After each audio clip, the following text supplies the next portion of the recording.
La estación de investigación Nexus 8 estaba enterrada bajo una capa de hielo ártico tan densa que la luz del sol apenas alcanzaba las ventanas blindadas del laboratorio principal. Bellatrix Drake ajustó los auriculares por la 10ª vez esa noche, los dedos agrietados por el frío, incluso con los guantes térmicos. La señal de radio captada por el telescopio comenzó como un zumbido intermitente 3 días antes, pero ahora pulsaba en intervalos precisos, como un latido cardíaco en código Morse modificado. Anotó los números en un cuaderno desgastado, cuyas páginas amarillentas estaban cubiertas de ecuaciones que no tenían mucho sentido. Martínez Grant entró trayendo 2 tazas de café humeante, su rostro barbudo iluminado por la luz azulada de los monitores. «¿Qué piensas de esto?», preguntó, señalando la secuencia de pulsos que se repetía cada 7 segundos. Bellatrix sacudió la cabeza, sus ojos fijos en la pantalla. «Es matemáticamente perfecto», murmuró, «pero no sigue ningún protocolo de comunicación conocido». Martínez se sentó a su lado, el café olvidado sobre la mesa, mientras los dos observaban el patrón desplegarse en formas geométricas proyectadas en la pared del laboratorio. «Eso parece un lenguaje», dijo él finalmente, su voz baja, como si temiera romper el silencio. «Pero no uno que usemos o reconozcamos». Bellatrix encendió el grabador analógico y dejó que la señal sonara en bucle durante horas, hasta que ambos comenzaron a oír algo nuevo, un sonido armónico que recordaba voces susurrando en un idioma desconocido, pero que resonaba dentro de sus cabezas de forma extrañamente familiar. A las 3 de la mañana, Martínez apagó el equipo bruscamente, sus manos temblorosas. «Sea lo que sea», dijo, secándose el sudor de la frente con la manga del abrigo, «no viene de ningún lugar cerca de la Tierra». Bellatrix no respondió, pero guardó el cuaderno en un cajón cerrado con un código numérico que solo ella conocía. Al día siguiente, una nevada aisló aún más la estación del mundo exterior. Bellatrix revisó los archivos antiguos y encontró registros de un proyecto abandonado de los años 80 sobre comunicación interestelar. Había anotaciones sobre una señal similar recibida décadas atrás, pero los datos fueron clasificados como inconclusivos y archivados. Notó que todos los investigadores originales habían desaparecido durante una expedición al Polo Norte y sus familias nunca reclamaron los cuerpos.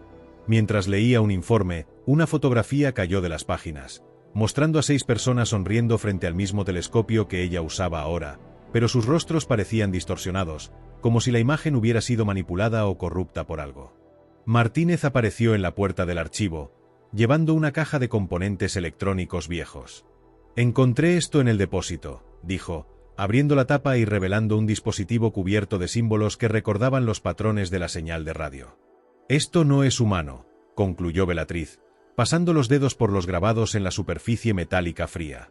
Ellos montaron el aparato en el laboratorio y lo conectaron al computador principal. A medianoche, el sistema emitió un ruido agudo que hizo que los dos cayeran de rodillas, seguido por una proyección holográfica de una espiral que se expandía y contraía en sincronía con los latidos cardíacos de Bellatrix registrados en el monitor médico al lado. Martínez intentó desmontar el dispositivo, pero sus manos atravesaron, como si fuera hecho de humo o memoria. Bellatrix comprendió entonces que la espiral no era una imagen, sino una representación tridimensional de algo que existía simultáneamente en todos los lugares y en ninguno. En la tercera noche, toda la estación tembló como si el hielo estuviera vivo. Bellatrix corrió al laboratorio y encontró a Martínez parado frente al telescopio, sus ojos fijos en una luz roja que latía al ritmo ya familiar de la señal. Su rostro estaba pálido y venas negras serpenteaban bajo su piel, como raíces de una planta alienígena. Susurró algo en un idioma que ella no entendía, pero que resonó en su mente como una orden. Bellatrix retrocedió hasta chocar contra la pared, mientras Martínez se volvía hacia ella, revelando que su boca se extendía en una sonrisa demasiado ancha, con filas de dientes que no deberían caber en un cráneo humano. Ella agarró el cuaderno de notas y corrió a la sala de comunicaciones, pero todos los radios estaban muertos, excepto uno que transmitía una versión distorsionada de su propia voz diciendo cosas que ella nunca diría, en un idioma que ella nunca aprendería. Al mirar por la ventana, vio figuras humanas caminando por la nieve hacia la estación, pero sus movimientos eran erráticos, como marionetas controladas por hilos invisibles, y sus rostros eran copias perfectas de los científicos desaparecidos décadas atrás. Bellatrix encendió el generador de emergencia e inundó la estación con luz ultravioleta. Las figuras afuera se desintegraron en copos de nieve negra, pero Martínez seguía dentro del laboratorio, ahora sentado en un charco de líquido oscuro que salía de sus poros. Sostenía el dispositivo holográfico y cantaba una melodía que hacía vibrar el aire como cuerdas de un instrumento invisible. Bellatrix tomó una linterna y apuntó el haz directamente a sus propios ojos, queriendo borrar lo que estaba viendo, pero la luz solo reveló que sus pupilas se habían convertido en dos espirales idénticas a las del holograma. Antes de perder la conciencia, ella escuchó una voz dentro de su cabeza que era, al mismo tiempo, la suya y la de todas las cosas, diciendo: «Aprendimos a hablar, pero ustedes aún no aprendieron a escuchar».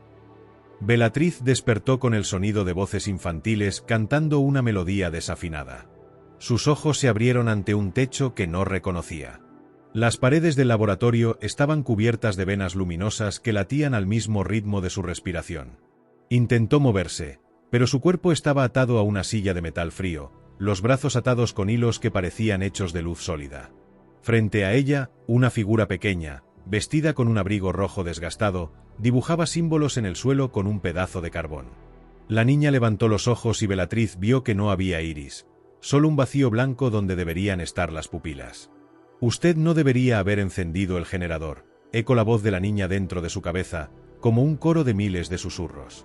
Toda la estación tembló nuevamente y parte del techo se derrumbó, revelando un cielo nocturno donde las estrellas formaban patrones idénticos a los de la señal de radio.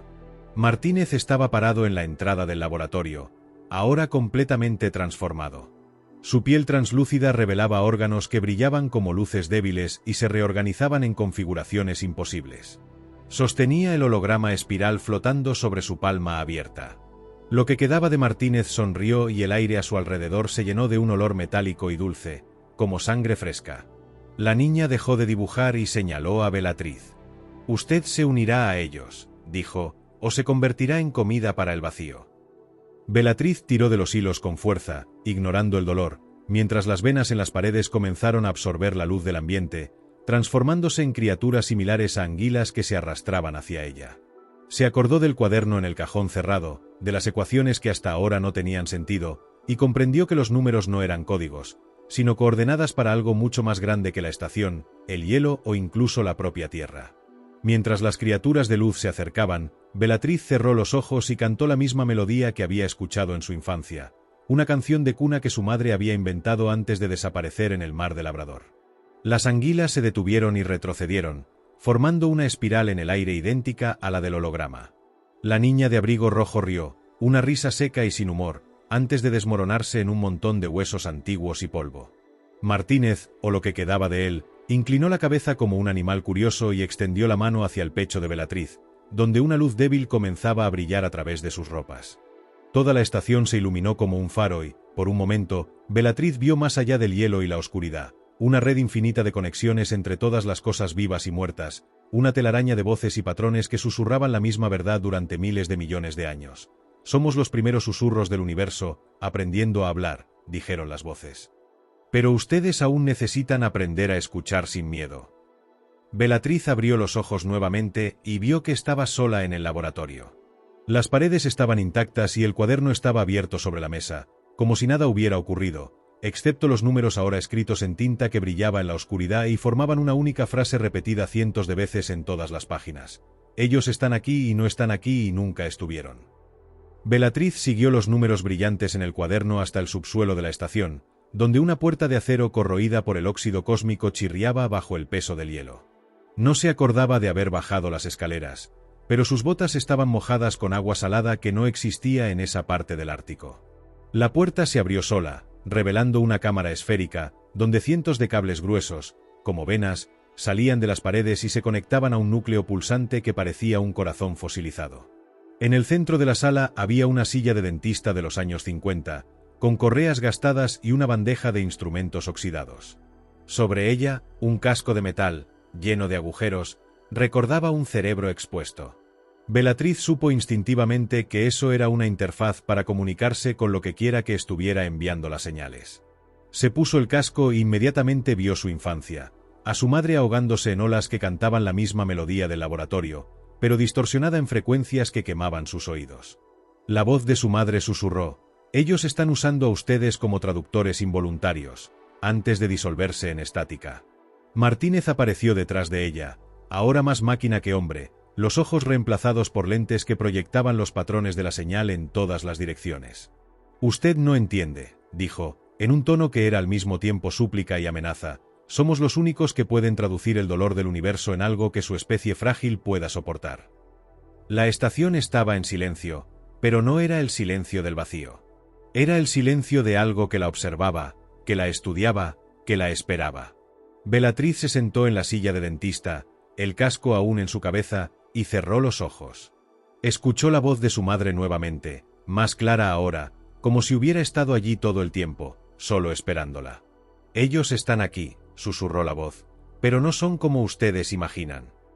El corazón pulsante en el centro de la cámara comenzó a vibrar con una frecuencia que hacía temblar su cuerpo, como si estuviera tratando de hablar a través de ella.